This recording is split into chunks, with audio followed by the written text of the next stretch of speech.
नमस्कार दोस्तों, नर्सिंग के इस यूट्यूब चैनल पर आप सभी का हार्दिक स्वागत है। दोस्तों, आज के वीडियो में हम लोग एबीजी एनालिसिस का पार्ट 3 वीडियो पढ़ने वाले हैं। इसके पहले 2 वीडियो में हम एबीजी एनालिसिस यानी कि आर्टेरियल ब्लड गैस से रिलेटेड टॉपिक बता चुके हैं इस रिलेटेड सेशन में, और आज के वीडियो में हम लोग ये ओवरऑल कॉन्सेप्ट हम लोग क्लियर करेंगे क्वेश्चन का, क्योंकि क्वेश्चन में जो कल बता रहे थे कि कंपनसेट, पार्शियल कंपनसेट और अनकंपनसेट ये क्या होता है, और इससे रिलेटेड जितना भी डाउट है ये एक तरह से समझिए तो हम लोग का मैथ का क्लास है, और मैथ जैसा ही इसको समझना होगा तभी जाकर समझ में आएगा।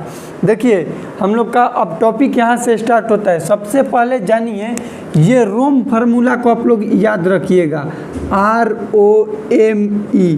R बराबर रेस्पिरेटरी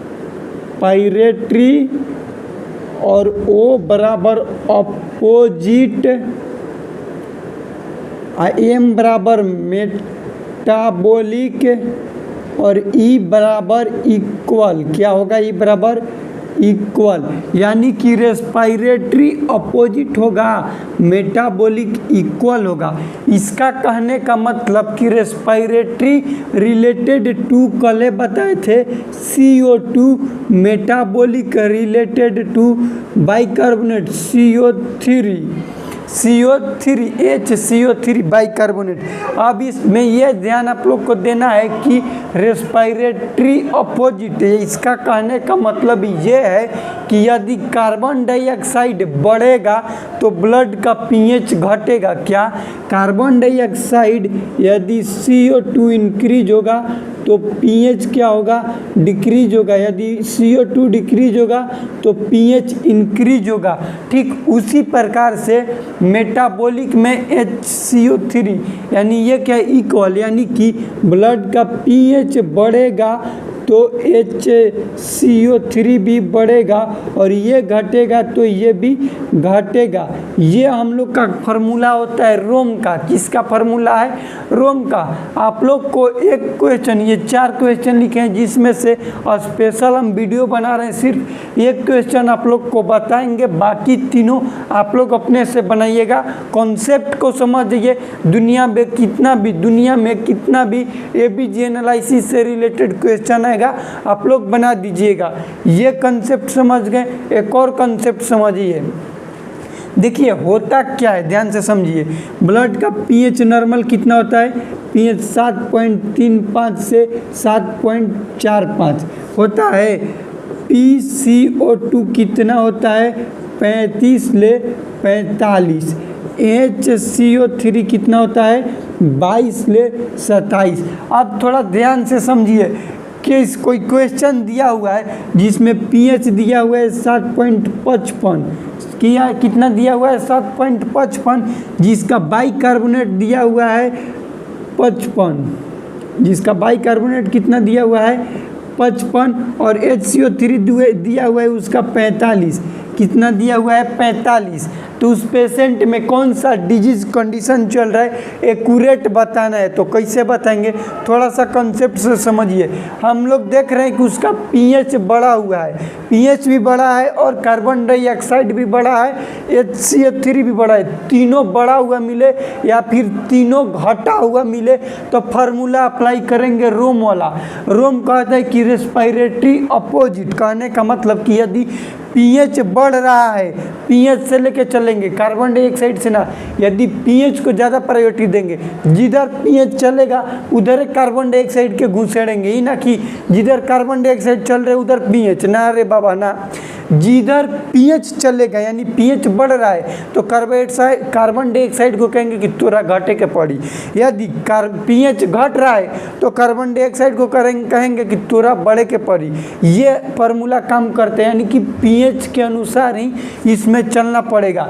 तो कह रहा है कि रेस्पिरेटरी अपोजिट, यानी कि pH बढ़ रहा है तो इसमें नॉर्मली क्या होना चाहिए कार्बन डाइऑक्साइड को घटना चाहिए, घटा है नहीं घटा है, इसका मतलब कि ये काम नहीं चलेगा, इस पर लागू होगा रेस्पिरेटरी इक्वल, मतलब कि पीएच बढ़ रहा है। और ध्यान दीजिए इसमें क्या हो रहा है कि पीएच बढ़ रहा है और बाइकार्बोनेट भी बढ़ रहा है, तो हम लोग का रोम फार्मूला काम कर रहा है, क्योंकि मेटाबॉलिक इक्वल, यानी इक्वल कहने का मतलब कि यदि ब्लड का पीएच घटेगा तो बाइकार्बोनेट भी घटना चाहिए, ब्लड का पीएच बढ़ेगा तो बाइकार्बोनेट भी बढ़ना चाहिए, जो कि ये सेम हो रहा है।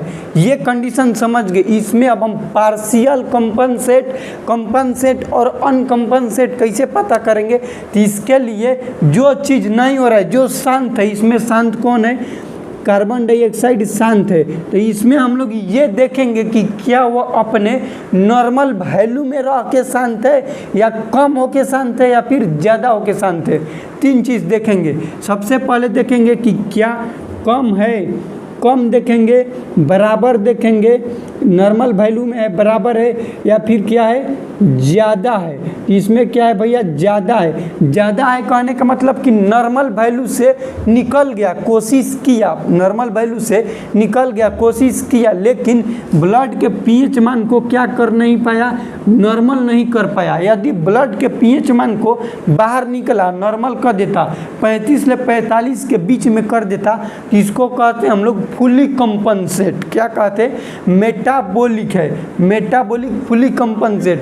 लेकिन हाँ, तो देखिए इसमें क्या हो रहा है कि जो ब्लड का बाइकार्बोनेट तो ठीक है भैया, पीएच के साथ बढ़ रहा है, लेकिन इसमें हम लोग का कार्बन डाइऑक्साइड ज़्यादा हो रहा है। ज़्यादा कहने का मतलब कि ये ज़्यादा हो रहा है, लेकिन ब्लड के पीएच मान को नॉर्मल नहीं कर पा रहा है, तो इसलिए ये बढ़ रहा है बाइकार्बोनेट।